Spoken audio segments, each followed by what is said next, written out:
Bem, falar sobre regência, profissão de regência, eu acho que não dá para conversar sobre regência sem pensar um pouquinho como é que apareceu essa coisa chamada regência, né? Falar um pouquinho da história da regência. A regência, ela começa já os primórdios, que não são nem chamados de regência ainda, mas ele tem um reflexo do trabalho que se fazia na Idade Média, né? Da quiromonia, que já no canto gregoriano, os padres eles tinham gestos, né? Teses, esse gesto, e arces, para cima, que a gente usa muito, na verdade, na regência, esse tipo de gesto, um gestual para cima, gestual para baixo, arces e teses. Eles utilizavam no canto gregoriano para marcar grupos rítmicos de 2 e 3 tempos, que era muito comum como se construía essa música do período. Então, desse tipo de gestual, de marcar os ritmos, esse tipo de gesto já é um pouco de precursor do que a gente vai ter aqui, em termos de regência moderna, né? Eu vou tentar passar rapidamente pela essa coisa histórica, só para contextualizar vocês. Depois, mais tarde, quando o idioma musical começa a ficar mais complexo, como vocês bem sabem, né? A gente passa dos cantos gregorianos e cantos firmes e a gente passa para o discurso polifônico. A gente começa a ter uma necessidade maior de que alguém dê algum tipo de marcação para que a gente possa se manter juntos, ainda mais em igreja, que tem uma reverberação imensa e que a chance de desencontrar é muito grande.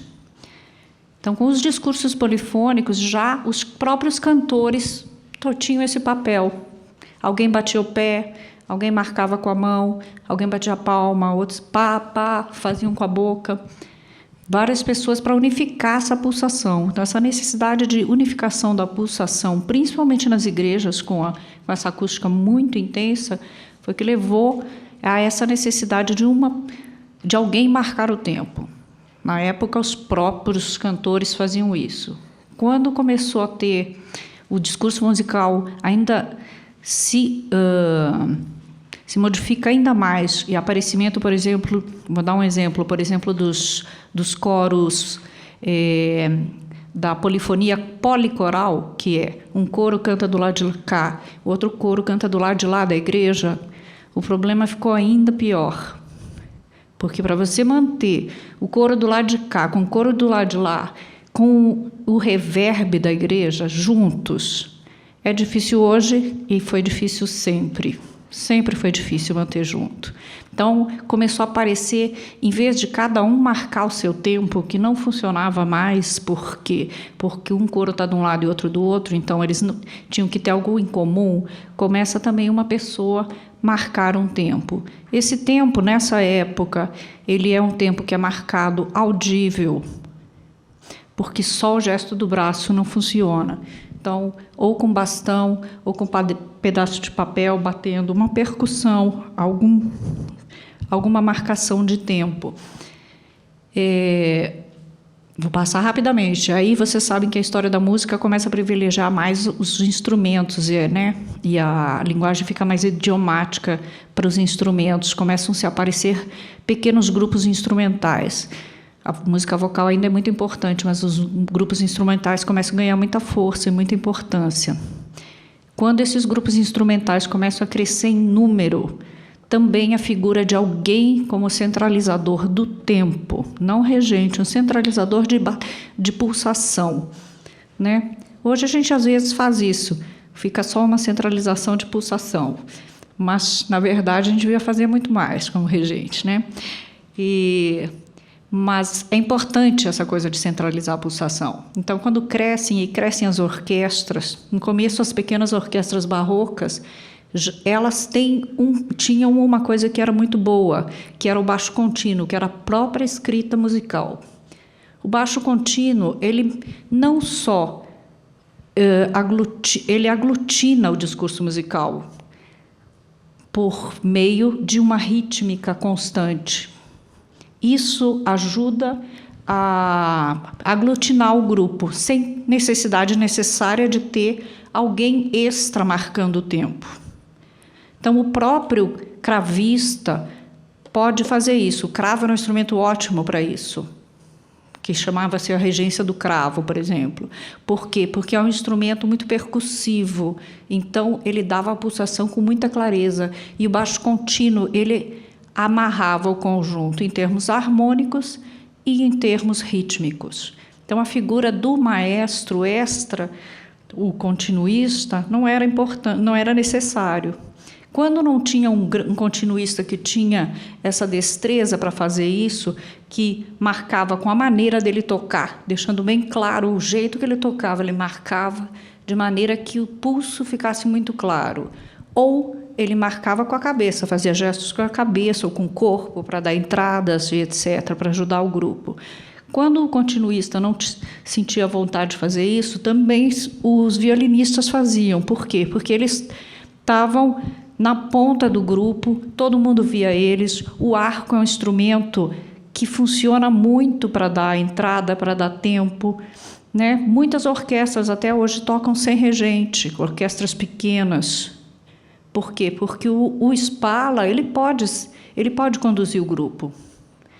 Ele pode fazer isso em grupos pequenos, porque não vai ter tanta defasagem de tempo entre ele. É uma música de câmara com alguém liderando numa orquestra pequena, essa é a ideia. Então, quando as orquestras crescem no romantismo, o número de instrumentos aumenta muito, as casas de concertos aumentam muito, a figura do regente começa a ser muito importante. Mas mesmo antes disso, na ópera, a ópera é um organismo bem complexo, né? Você tem cantor, tem cena, tem bailarino, tem orquestra, tem solista, tem coro. Então, são muitos elementos para serem unificados. Então, com a ópera, a presença do regente passa a ser uma coisa muito importante, de novo, como elemento unificador. Na ópera, isso aí a gente está falando de século XVII, final de século XVII, ou o século XVII, que ela começa antes, mas já estou falando mais de final do século XVII, essa figura do regente começa a marcar mais coisas, além de simplesmente o pulso e unificar todo mundo. Ele é um auxiliar do fazer musical, de fraseados e etc., né? Então, ele passa a ter essa importância maior. Em 1820 é uma data bem importante na vida dos regentes, na vida da regência especificamente, porque em 1820 se diz que começou a regência com batuta, né? Parou de bater pé, parou de gritar, parou de bater braço, ou a regência silenciosa, que às vezes não funcionava, não tinha muitos esquemas, não estava uma coisa formalizada, e começou a se usar a batuta, né? O Spohr, ele fala que ele foi inventor da batuta, embora que os relatos contem que ele usava um arco de violino para marcar, não era uma batuta mesmo, né? Por que eu estou contando tudo isso? É porque eu vou chegar ainda na profissão do regente, mas é que tudo isso é a construção da profissão, para vocês entenderem o que na verdade faz esse cara que está aqui na frente, ou tenta fazer. Às vezes consegue, às vezes não consegue, né? Como qualquer coisa em música. Então, mais tarde, entre 1820, que é esse aparecimento da batuta, e 1847...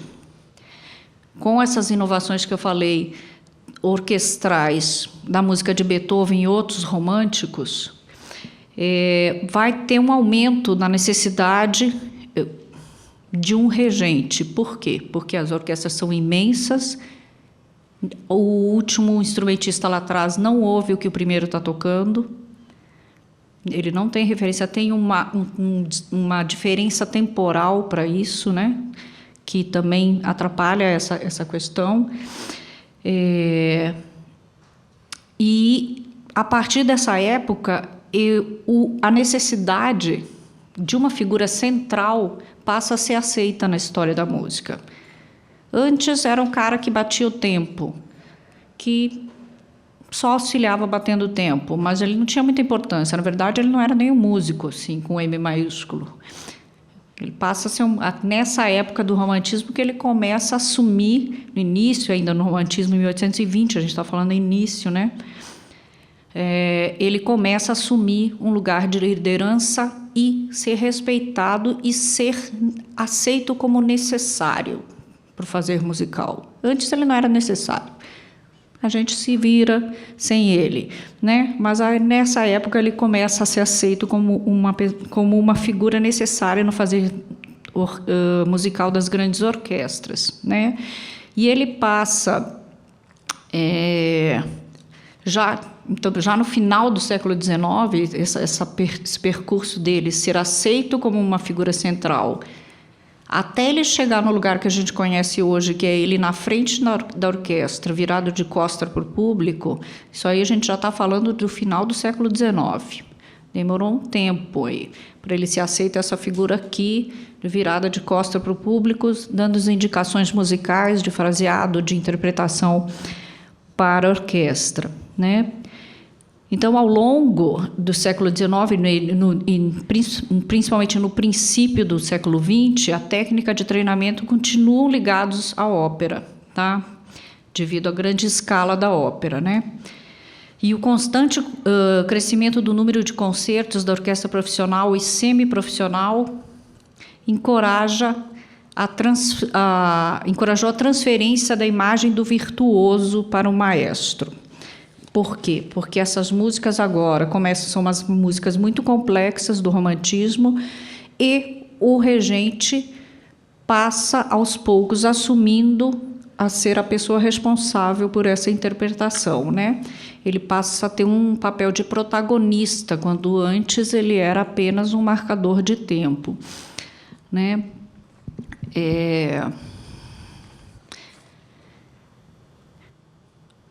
Deixa eu ver o que é mais importante antes de eu voltar e ir direto aqui.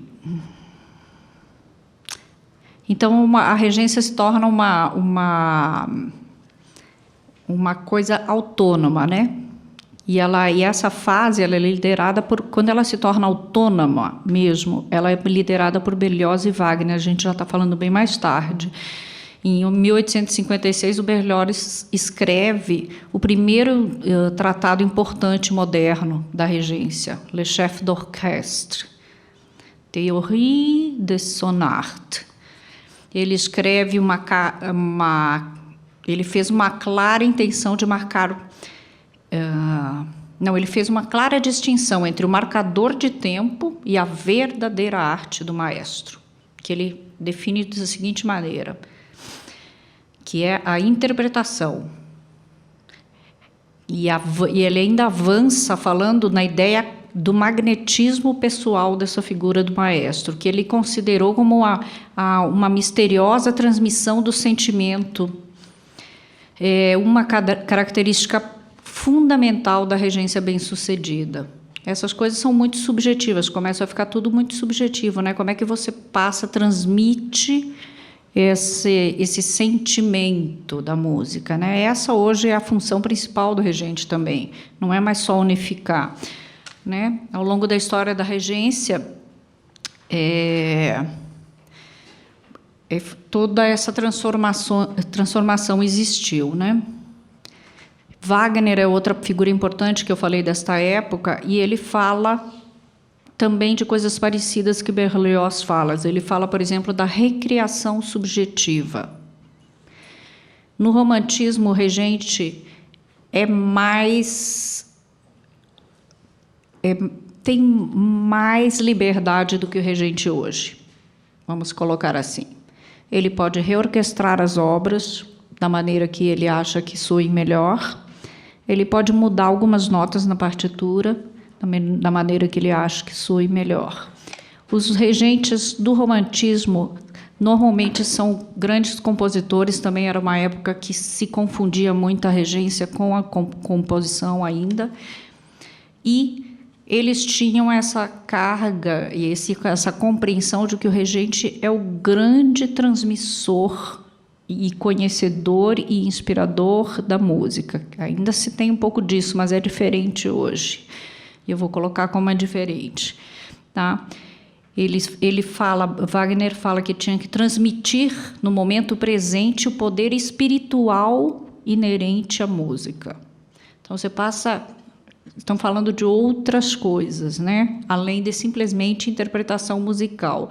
Passa para essa coisa muito pessoal dessa figura do regente. E realmente no romantismo, quer dizer, se você vê Mendelssohn e vê vários compositores olhando a música do passado, eles não tinham o escrúpulo que a gente tem hoje de pegar um bar e querer mudar alguma coisa. Eles reorquestravam simplesmente para a orquestra tudo que eles tinham. Hoje a gente, na verdade, eu acho que a atualidade é bastante purista em relação à música. E isso tem prós e contras, meu ponto de vista. Eu acho que a gente perde muito liberdade de autoexpressão quando a gente é purista demais, porque a gente está sempre querendo seguir uma regrinha. Então, acho importantíssimo a gente conhecer. É engraçado, quem sabe que eu gosto de Bach e gosto de música antiga, acha meio estranho falar isso. Mas não é estranho, não. Porque, na verdade, a gente tem que buscar as referências no passado, nos tratados, mas sem que isso se torne grilhões para a nossa interpretação. O músico sempre foi músico, em todas as épocas da música, como uma liberdade, uma necessidade de expressão musical através desse fazer musical. Qualquer músico, né? Seja ele regente, instrumentista ou o que for. Então, queria só finalizar essa introdução para entrar no assunto mesmo de hoje, né? Então, o Wagner, só finalizando o Wagner, ele não deixou nenhuma dica, assim, um conselho técnico mais claro, mas as abordagens dele, das sinfonias de Beethoven, por exemplo, indicavam uma propensão de muita modificação do ritmo, algumas mais sutis, outras mais persistentes, né? Aquela coisa que se fala do tempo rubato, né? Que o romantismo trabalha muito. E também uma reorquestração seletiva, uma grande liberdade de reorquestração que eles tinham nessa época, né? Vocês sabem que os regentes acabaram virando, depois do romantismo, umas grandes figuras intocáveis, né? Os grandes regentes, figuras, né? São os incontáveis os maestros que a gente consegue enumerar. Vou falar alguns: o Carl Richter, o Hans von Bülow, Henry Wood, o próprio Richard Strauss, que era compositor, mas um excelente maestro também, o Toscanini, Zelt, o Karajan, e assim vai, né? Bernstein, que é importantíssimo a gente falar de Bernstein aqui no Brasil, porque os grandes maestros brasileiros todos tiveram uma influência direta de Bernstein. Então, ele é uma figura muito importante dentro da América Latina, não só no Brasil, mas ele influenciou a geração anterior, umas 2 gerações atrás do que ele influenciou diretamente essas pessoas. As pessoas estudaram com o Bernstein. Então, ele foi uma pessoa muito importante, né? Agora, a gente tem que ter claro que esses maestros, eles viveram numa época de grande expansão no mundo musical. Eu acho que isso vale a pena entender, para a gente entender qual que é o papel do maestro hoje, né? Houve uma grande expansão de criação de orquestra no mundo inteiro, e as orquestras passaram a ser quase que um cartão de visitas dos países. Elas davam os países civilizados do primeiro mundo, né? Elas tinham as orquestras de primeiro escalão, investiam muito dinheiro, muita estrutura para terem grandes orquestras para poder pagar os melhores músicos nas suas orquestras. Muitas dessas orquestras vivem até hoje. A gente fala de Filarmônica de Berlim, Filarmônica de Viena, etc. Chicago, depois, mais tarde, construiu também. Então, essa organismo orquestra passa a ser uma referência muito importante no mundo, porque ela ela é uma marca de civilização, de cultura, de conhecimento, né? E houve um grande investimento nesta época aí. Tá? Essas orquestras sobrevivem, né, até hoje. No Brasil, o Brasil, obviamente, é mais jovem como país, mas ele também apostou uma geração mais tarde do que os outros países europeus. Começou na Europa, depois os Estados Unidos segue criando as grandes orquestras, o Brasil começa depois, sendo colônia, né? Aqui as coisas começaram depois, não são menos importantes. Eu acho que a época do Tupiniquim já passou. Mas é importante a gente ter essa perspectiva de ver que aqui a coisa começou depois. Se você parar para pensar, o ZESP, as grandes orquestras brasileiras começaram nos anos 50.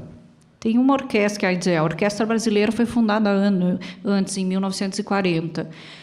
Mas a ZESP foi nos anos 50, a OSPA foi nos anos 50. Quer dizer, os anos 50 foram uns anos muito importantes para o Brasil, em termos de orquestra, e Cor Soares Nova foi criado no final dos anos 50. Vários grupos musicais importantes do Brasil foram criados nessa época por um interesse em se investir em cultura, em se investir em formação, e em se investir em arte e difusão musical. Então, a gente fala dessa época. Com isso, com o reflexo desse investimento, o resto da população começa a fazer música amadoristicamente, o que é excelente para nós músicos. Quanto mais pessoas fizerem música, melhor vai ser a qualidade, melhor as pessoas vão entender a música que a gente faz, mais alunos nós teremos, né? Então, assim, foi o que aconteceu. Se a gente pensa, depois dos anos 50, 60, 70, nos anos 80 e 90, o que tinha de coro amador é uma coisa assim, se espalhou pelo Brasil. Uma coisa, um fenômeno lindo de que aconteceu e que, depois dos anos 90, começou a decair. Se a gente vê, depois dos anos 90, esse percurso, a gente tem muito menos coros hoje amadores do que a gente tinha, e a gente tem mais grupos especializados, pequenos grupos especializados. Isso influencia na carreira do regente, na profissão do regente, de que maneira? Não existem grandes orquestras para todo mundo. Não existem grandes coros para todo mundo. Você precisa fomentar isso, né? Você precisa fomentar. E fomentar também através de incluir os amadores fazendo música, porque você cria grupos e oportunidades para as pessoas participarem. Isso também aconteceu no Brasil. Aconteceu através de algumas instituições, como são, por exemplo, as grandes empresas. Teve uma época que se falava muito que era importante você ter uma atividade musical dentro da empresa, para os empresários, para os trabalhadores relaxarem, ter um momento de prazer e descontração, porque a vida não é só trabalho. Vocês ouviram isso já, com certeza. Eu não sei se eu concordo que a vida não é só trabalho, mas brincadeira. Brincadeira. Mas, em todo caso, se a gente pensar que a gente saiu dos anos 50, onde teve um grande investimento no Brasil em grupos profissionais de grande porte, depois a gente passou um tempo sem esse mesmo investimento. Essas orquestras, inclusive, algumas decaíram. Decaíram por quê? Por causa da falta de investimento, né? Que se teve um grande crescimento, crescimento na parte dos músicos amadores, depois diminuiu. Isso influencia na oportunidade que os regentes têm de trabalho e que tipo de trabalho que eles vão desenvolver. A gente tem a gente vê, já olha para trás e é mais próximo da gente, uma segunda fase na virada do século agora. Final do século passado e início do século XXI. O que a gente vê nessa virada de século? Uma reformulação, por exemplo, da orquestra da USESP, né? Que a USESP existe desde 53 e ela é reformulada agora pelo Neschling, né? A Sala São Paulo é inaugurada em 1999, super perto da gente. Tá aí, a gente lembra ainda quando construíram, quando foi inaugurada.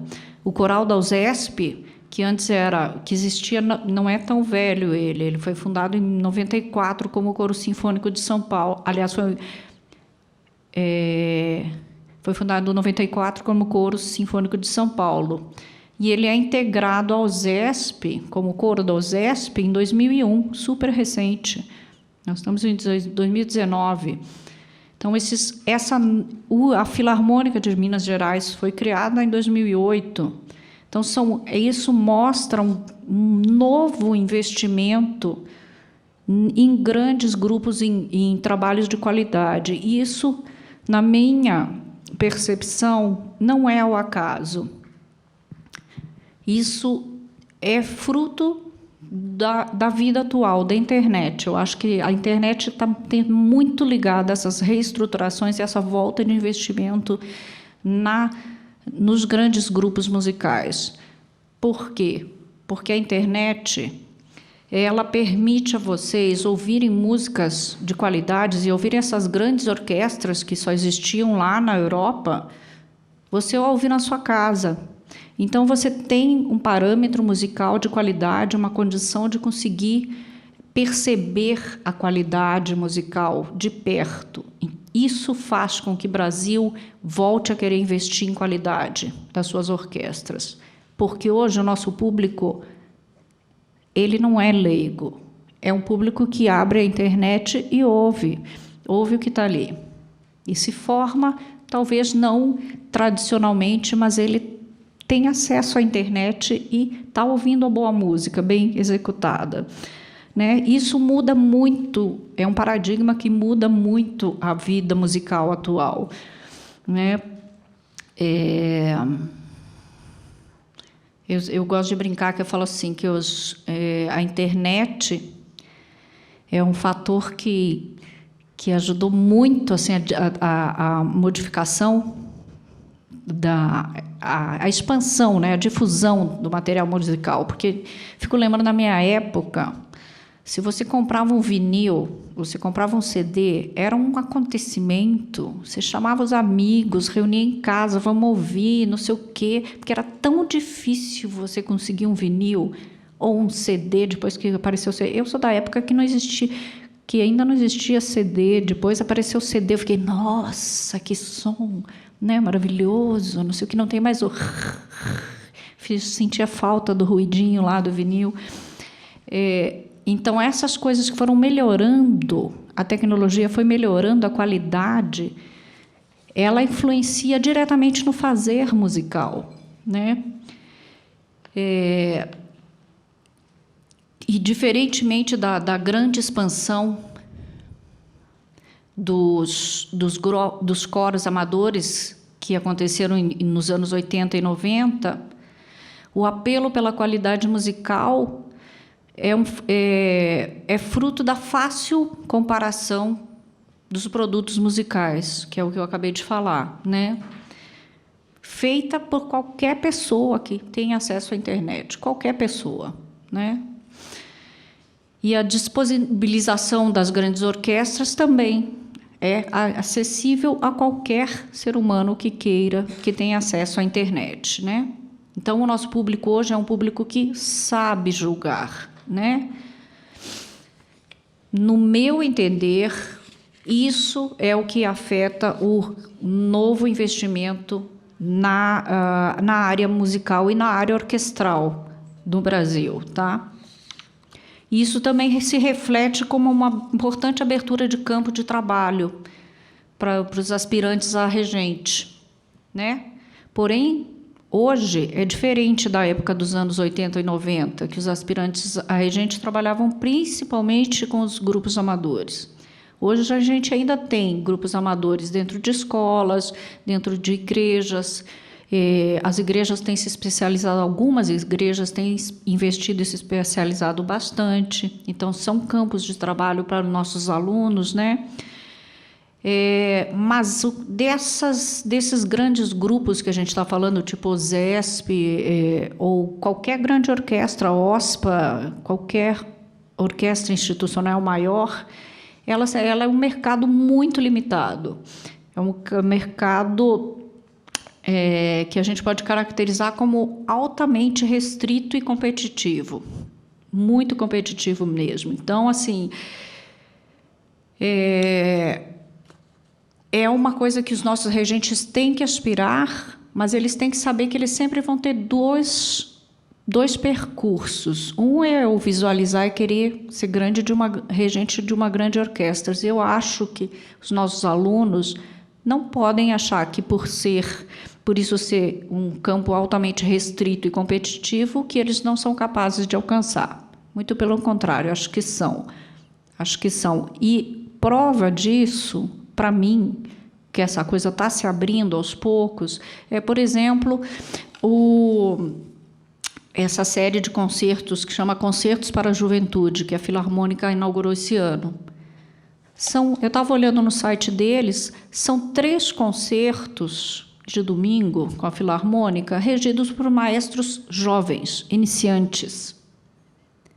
Isso é uma coisa nova dentro do quadro brasileiro. Tá?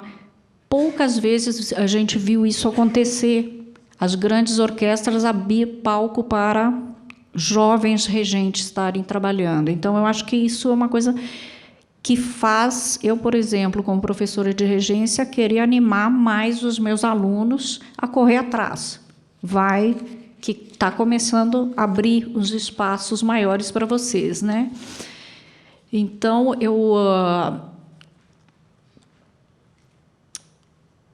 o que eu falo para os nossos alunos, que se eles almejam esse tipo de carreira, é fundamental que eles não fiquem apenas com o que a universidade tem para oferecer.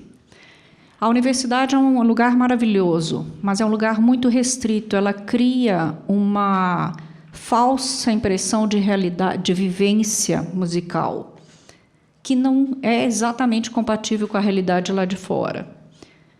Para você entrar num campo restrito e competitivo da regência do lado de fora da universidade, você tem que ir para festivais nacionais e internacionais, você tem que ir para academias de regências nacionais e internacionais, porque não é só uma questão de prática musical e de vivência musical, é uma questão de você se fazer conhecido, de você criar conexões com as pessoas que estão atuando na área e criar o seu espaço.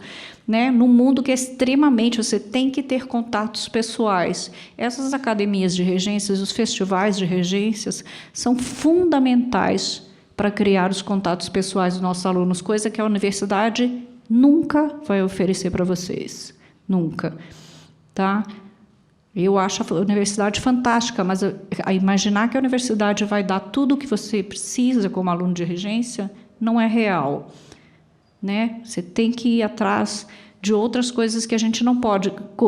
Festivais como o Campos do Jordão. Campos do Jordão é um festival para você trabalhar, além de trabalhar com grandes mestres, diferentes do que você tem contato aqui, é você fazer contatos, de novo, fazer contatos, investir. E falando de profissão da regência, eu sinto que a profissão da regência ela mudou na atualidade, principalmente para as gerações mais novas, mas já para mim já está mudando bastante, porque hoje em dia o papel do regente não é mais só fazer música e reger. Ele tem uma carga administrativa grande.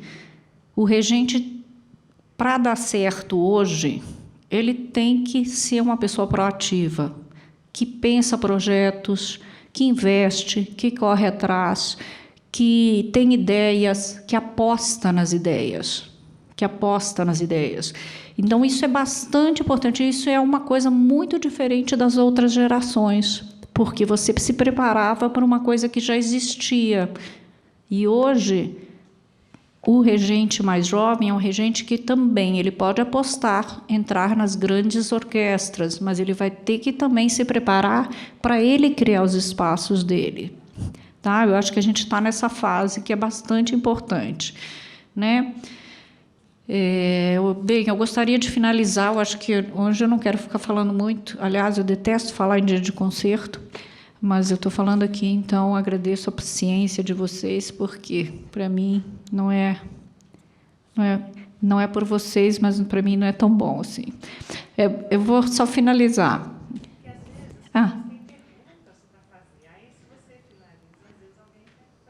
Então, eu vou finalizar aqui rapidamente, aí se alguém quiser fazer uma pergunta, fica à vontade, tá? Então, eu queria finalizar dizendo que a profissão de regente exige hoje muito mais do que o músico e o líder, que é o que eu acabei de falar, tá?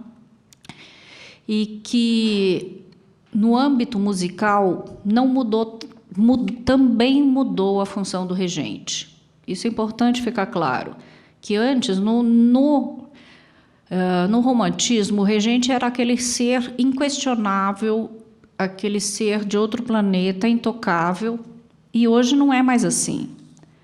Hoje, o regente é um membro de um grupo que faz música junto. Claro que a sua função continua sendo pensar a interpretação. Você está num lugar privilegiado, auditivo, para poder ouvir o todo e contribuir com essa interpretação musical, né?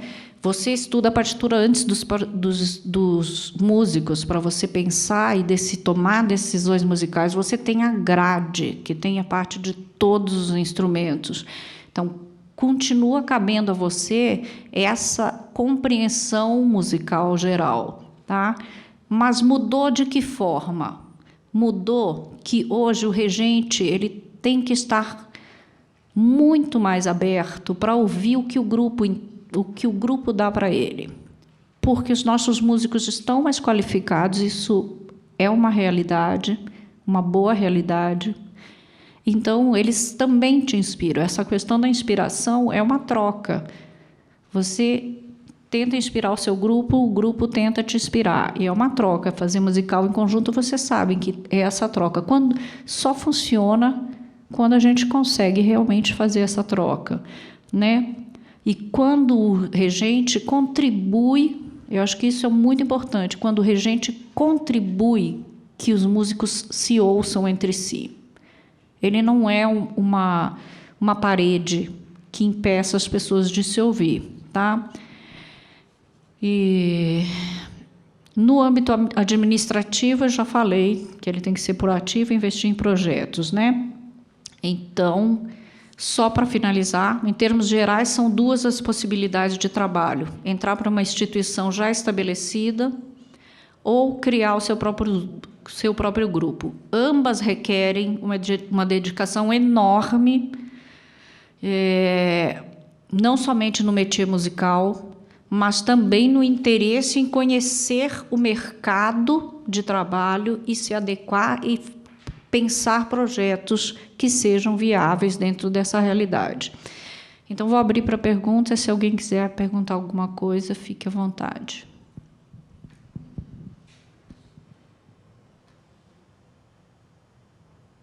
Nenhum regente na plateia?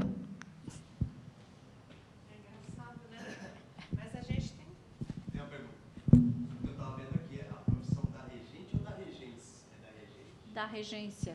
Ah, tá. Com o programa sair da regente, porque eu pensei que você fosse falar sobre mulheres regendo a orquestra também, que você tinha conversado sobre isso.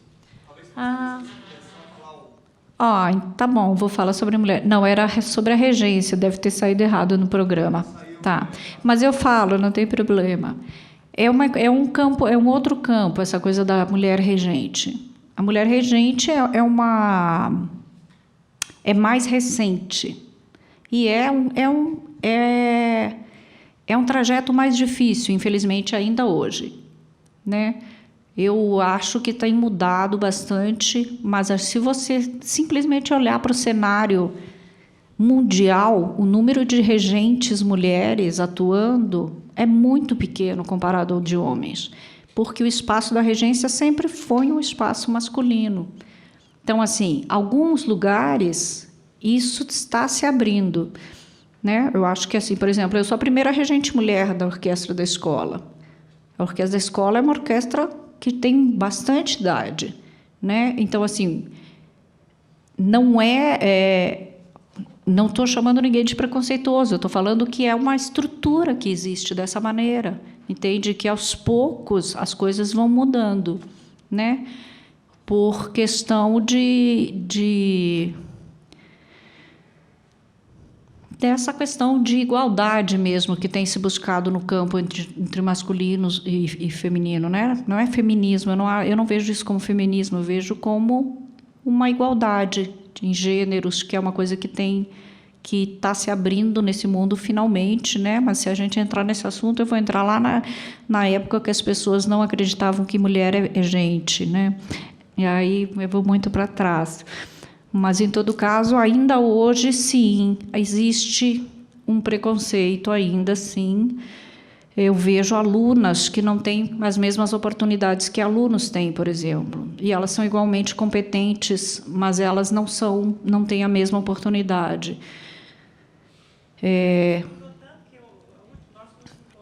Aham. Nós tivemos duas regentes, É. a Malaquias e a Condé.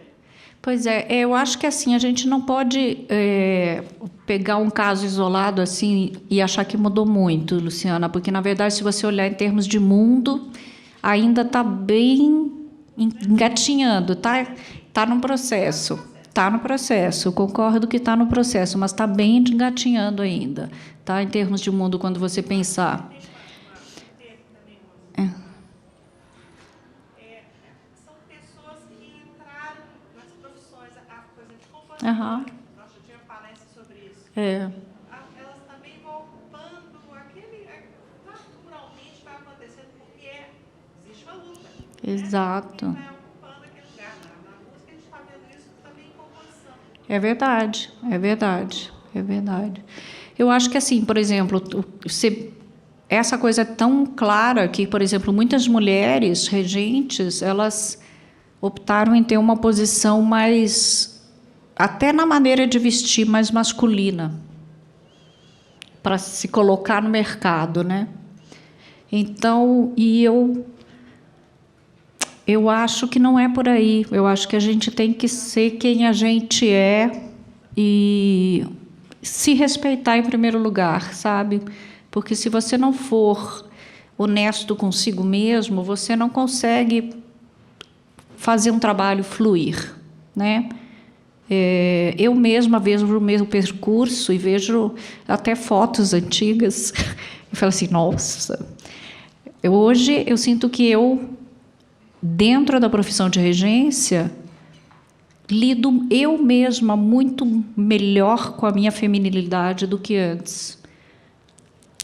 Porque eu mesma tinha embutido dentro de mim que não é o lugar da mulher ser regente. Não, esses conflitos existem, né? E eu acho que a geração atual, que é a geração da maioria que está aqui, é a geração que está vivendo uma coisa diferente, que está muito bonito de ver, eu acho, porque eles já começaram diferente, eles já começaram mais no princípio dessa igualdade. Respondi. Mais alguma coisa?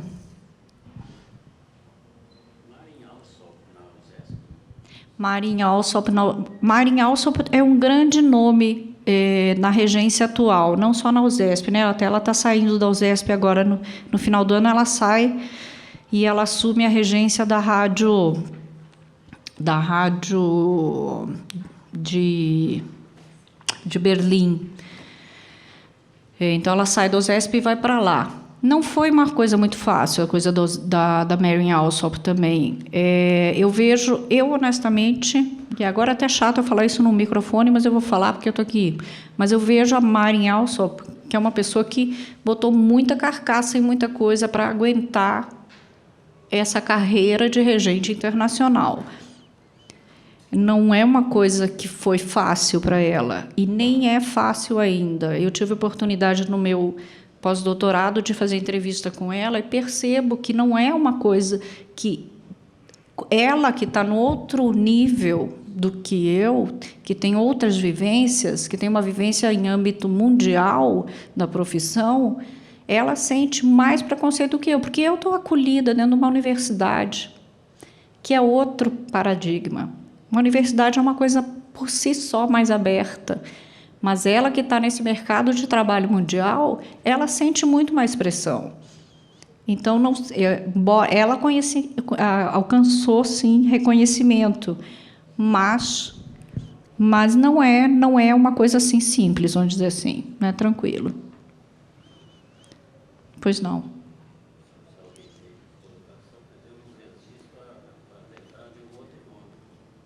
Ah.